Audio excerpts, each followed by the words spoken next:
First டெஸ்ட்டோட first innings highlights பார்த்த மாதிரி தான் இருந்தது. இன்னைக்கு இந்தியா ஆடின விதம் செகண்ட் டெஸ்ட்டோட ஃபர்ஸ்ட் இன்னிங்ஸ் வெரி ஃபர்ஸ்ட் பாலே பார்த்தீங்கன்னா ஜெய்ஸ்வால் அவுட். அதுக்கப்புறம் பார்த்தீங்கன்னா கேஎல் ராகுல் சுப்மன் கில் ஒரு சூப்பரான பார்ட்னர்ஷிப். கேஎல் ராகுல் 37 ரன்ல அவுட், சுப்மன் கில் ஒரு 31 ரன்ல அவுட் ஆகிட்டு போயிட்டே இருந்தாங்க. அதுக்கப்புறம் வந்து கோலி பார்த்தீங்கன்னா நடை கட்டு போயிட்டே இருந்தார் 7 ரன்ல. பண்ட் ஒரு 21. ரோஹித் சர்மா மிடில் ஆர்டரில் வந்தார். இன்னைக்காவது அடிப்பாருன்னு பார்த்தீங்கன்னா ஒரு 3 ரன்ல காலி. நிதிஷ் ரெட்டி சூப்பரான ஒரு இன்னிங்ஸ் 42 ரன் அடிச்சிருந்தார். அஸ்வின் ஒரு 22. அதுக்கப்புறம் ஃபைனலாக பார்த்தீங்கன்னா இந்தியா 180 ரன்னுக்கு ஆல் அவுட் ஆகிட்டாங்க. ஸோ பவுலிங் சைடு பார்த்தீங்கன்னா மிச்சல் ஸ்டார்க் இன்னைக்கு ஒரு 6 விக்கெட். என்னையோட ஃபர்ஸ்ட் டெஸ்ட்டில் சீண்டி பார்க்குறீங்கன்னு சொல்லிட்டு இன்னைக்கு உள்ள வச்சு சொருகி எடுத்துட்டார் இந்தியாவை. கமின்ஸ் ஒரு 2 விக்கெட், பால்னு பார்த்தீங்கன்னா ஒரு 2 விக்கெட் எடுத்தாங்க. செகண்ட் இன்னிங்ஸை ஸ்டார்ட் பண்ண ஆஸ்திரேலியா உஸ்மான் கவாஜாவை சீக்கிரமாகவே எடுத்தாலும் நேத்தன் அண்ட் மார்க்கஸ் பார்த்தீங்க அப்படின்னா செம்மையாக நின்றுட்டாங்க. லபுஷேனை தூக்குறதே பெரிய விஷயம். இன்னைக்கு ஆட்ட நேரம் முடிவில் 86 ரன்னுக்கு 1 விக்கெட் ஆஸ்திரேலியா. நாளைக்கு டே 2 என்ன நடக்க போகுதுன்னு தெரியல.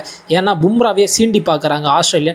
ஸோ ஒரு டாமினேஷனோட தான் இருக்கிறாங்க ஆஸ்திரேலியா இந்த டெஸ்ட்டில். நாளைக்கு என்ன நடக்க போகுதுன்னு சொல்லிட்டு நம்ம வெயிட் பண்ணி பார்க்கலாம்.